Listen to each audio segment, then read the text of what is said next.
Ya, jelang puncak pemakaman pemimpin tertinggi Iran Ali Khamenei, jutaan warga Iran berkumpul memberikan penghormatan terakhir.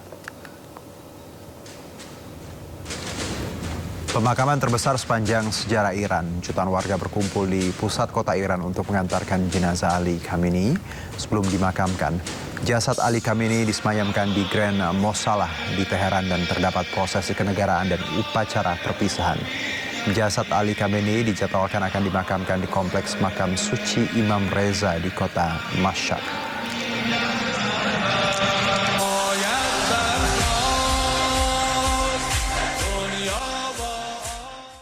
Sejumlah pemimpin negara dan delegasi dari puluhan negara mulai berdatangan ke Teheran. Mereka datang untuk memberikan penghormatan terakhir kepada Ali Khamenei sebelum dimakamkan.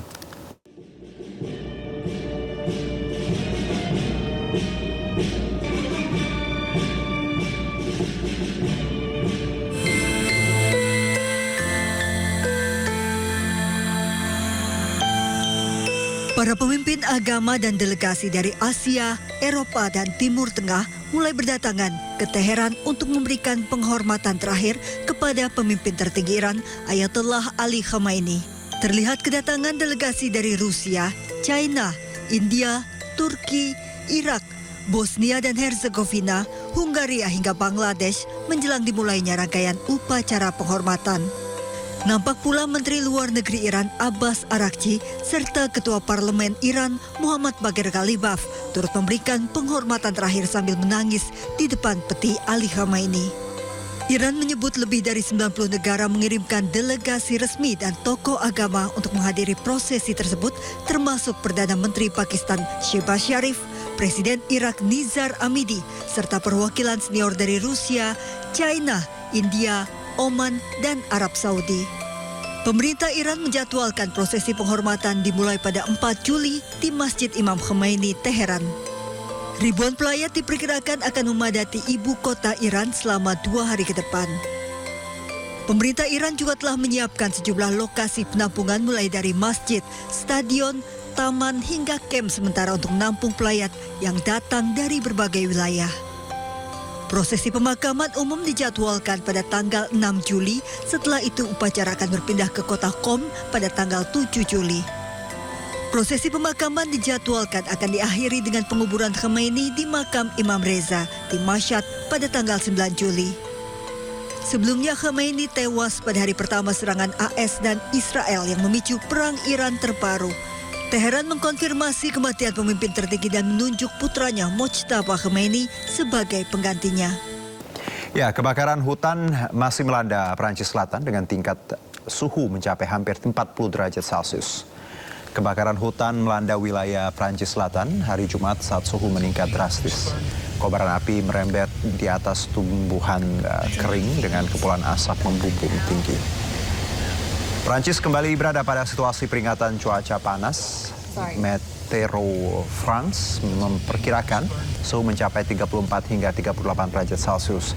Perdana Menteri Sébastien Lecornu mengatakan ribuan hektar lahan hutan terbakar.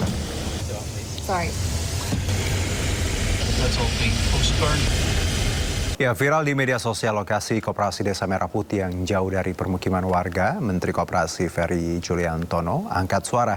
Menurutnya jumlah Kopdes yang terpencil sangat kecil.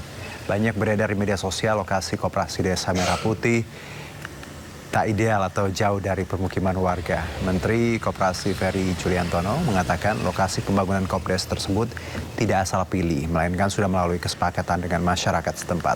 Ferry juga menjamin dari 30.000 Kopdes Merah Putih, hanya 10 Kopdes saja yang lokasinya dinilai tidak ideal. Selain itu, Kementerian Koperasi memastikan 23.000 Kopdes kini tengah dalam pembangunan akan rampung Agustus mendatang. Ini jumlahnya saya sudah hitung, coba bisa disebutin nggak? Kurang dari 10 dari yang sering kita baca di sosial media. Dari 30.000 yang bulan Agustus pembangunan fisik, gudang gede dan alat kelengkapannya sudah dibangun. 10 yang dalam kondisi yang tidak ideal, menurut saya tidak bisa dikatakan itu kan sedikit presentasinya, dan tentu nanti kita akan lakukan proses verifikasi, validasi, dan tetapi penentuan lokasi itu sudah dimusyawarahkan oleh masyarakat desa dan kepala desa. Ya, kita ke informasi berikutnya pemirsa. Kisah seorang pria lulusan Fakultas Ilmu Administrasi UI yang memilih meninggalkan karir kantoran di Jakarta dan bekerja sebagai pembersih kaca gedung di Australia menjadi sorotan. Kisah Made Genta viral di media sosial usai membagikan pengalamannya beralih profesi demi kualitas hidup yang lebih baik.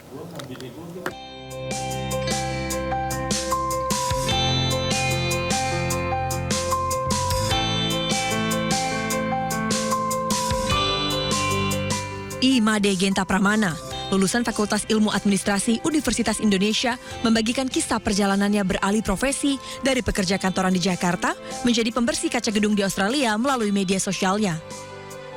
Genta yang sering membagikan kisah alih profesinya itu pun viral dan menjadi perbincangan warganet. Lahir dan tumbuh di keluarga kelas menengah di Jakarta, Genta mengaku sejak kecil diarahkan untuk menempuh pendidikan tinggi, meraih gelar sarjana, dan bekerja di perkantoran demi meraih kehidupan yang lebih baik. Namun setelah beberapa tahun berkarir di kawasan SCBD Jakarta, ia merasa kehidupan tersebut bukanlah jalan yang diinginkannya. Keputusan itu pun membawanya pindah ke Australia dan menekuni profesi sebagai pembersih kaca gedung atau gondolaman.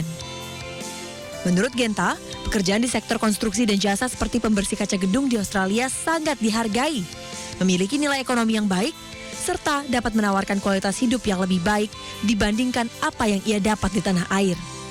Ia juga mengaku menikmati pekerjaan lapangan berisiko tinggi yang kini dijalaninya. Kisah Genta pun pemicu perbincangan warganet mengenai perbedaan standar hidup, tingkat kesejahteraan, dan penghargaan terhadap berbagai jenis profesi di tanah air dan di luar negeri. Ya, gelombang serangan drone kembali mewarnai medan tempur di Ukraina Timur. Rusia mengklaim berhasil merebut Konstantinovka, salah satu titik pertahanan strategis di Ukraina di Donetsk. Rekaman yang dirilis Kementerian Pertahanan Rusia memperlihatkan operator drone FPV saat menjalankan operasi tempur dalam perebutan Konstantinovka di wilayah Donetsk. Dalam video tersebut, sejumlah drone terlihat meluncur menuju sasaran, kemudian menghantam posisi yang diklaim sebagai pertahanan pasukan Ukraina. Sebuah kendaraan tempur infanteri juga nampak menjadi target serangan dari udara. Moskow mengatakan pasukannya kini telah menguasai Konstantinovka secara penuh. Dan wilayah ini disebut sebagai salah satu benteng pertahanan terkuat Ukraina. Dan hingga saat ini pemerintah Ukraina belum memberikan tanggapan atas klaim penguasaan wilayah tersebut.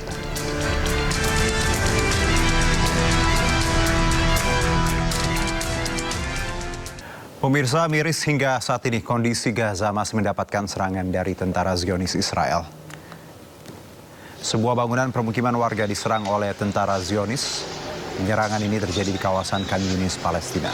Diketahui bangunan tersebut berisikan keluarga masyarakat sipil. Genosida masih terjadi di Gaza dan dilakukan pada siang hari.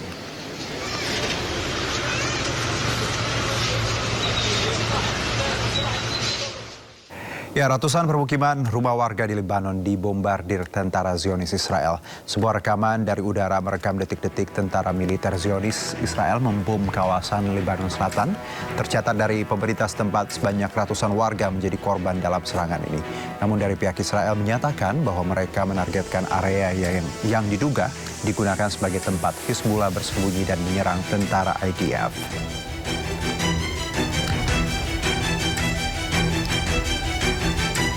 Ya, sementara itu masih dalam masa pasca perjanjian perdamaian, militer Zionis Israel telah menangkap gerak-gerik tentara Hizbullah di sebuah kawasan di Mashdal Zone, Lebanon Selatan. IDF mengklaim bahwa tentara tersebut bersenjata dan hendak menyerang tentara Israel. Mereka pun menembak dan menyerang tentara tersebut dari udara.